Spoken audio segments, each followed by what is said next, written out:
Welcome back, everybody. This is the Wrestling Figure Historian, here to take a look at the history behind the figures. We've been going through Walmart's Flashback Basic Series for the last 4 videos. And with that, we finally collected all the pieces to build Howard Finkel. As you can see, Bob Orton comes with Howard Finkel's head and microphone. Sergeant Slaughter came with the arms of Howard Finkel, and thank God we got both of them. Ted DiBiase comes with Howard Finkel's torso, and last, Rick Rude comes with his legs. Howard Finkel was always known as WWE's greatest in-ring announcer.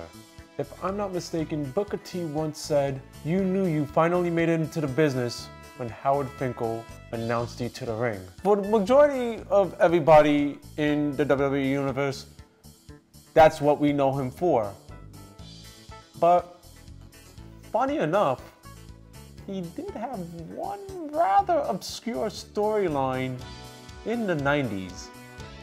So let's start to build Finkel and build to that storyline. Howard Finkel, like I said, was known to announce everybody from Hulk Hogan to Ultimate Warrior to the Macho Man down to the ring. However, there was one person in particular who never took well to the way he did his announcing, and that would be one Dr. Harvey Wippleman.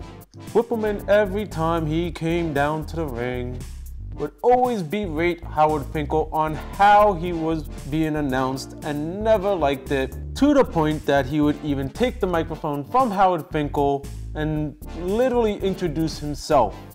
And it got to the point that even in 1992, Harvey Wippleman couldn't take it anymore with how he felt that he was being portrayed.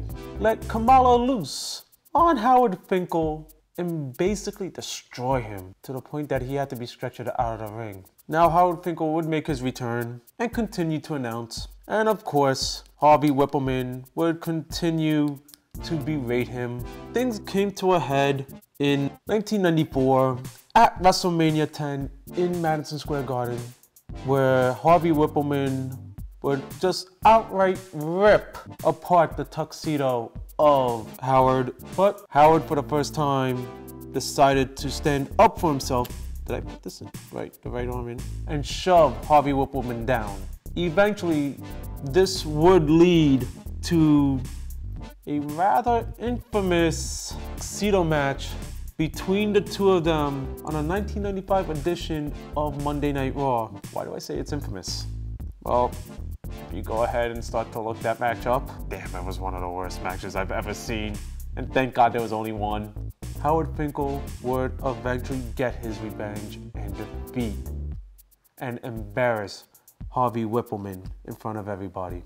You could say that when the time came, Finkel would in fact be able to stand up for himself, which he did later on in his career in his various other feuds with the likes of Jeff Jarrett, his involvement with Chris Jericho.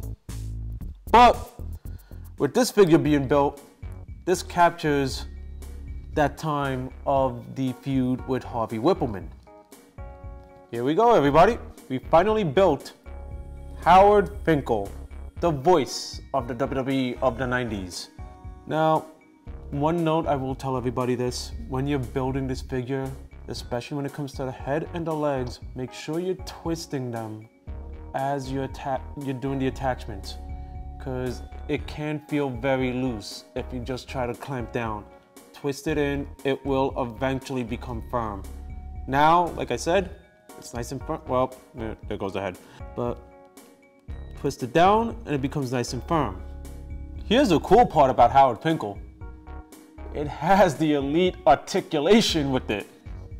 So that's actually a bonus to get four basic figures to get a free elite. So, hey, I'll take it.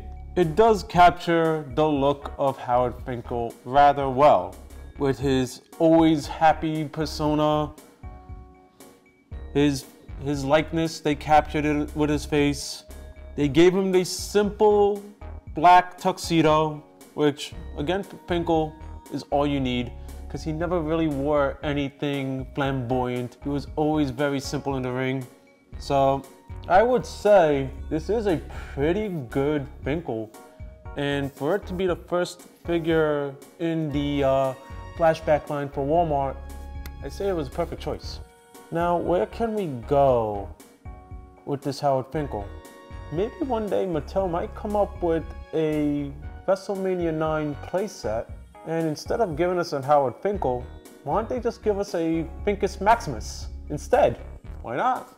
Maybe we could get some of the other announcers. We might get a Tony Kimmel. Who knows? Let's go into some obscure announcers and get Mike McGurk from the early 90s. But like I said, I will say it is a good choice with Howard Finkel. I'm actually really glad he got this.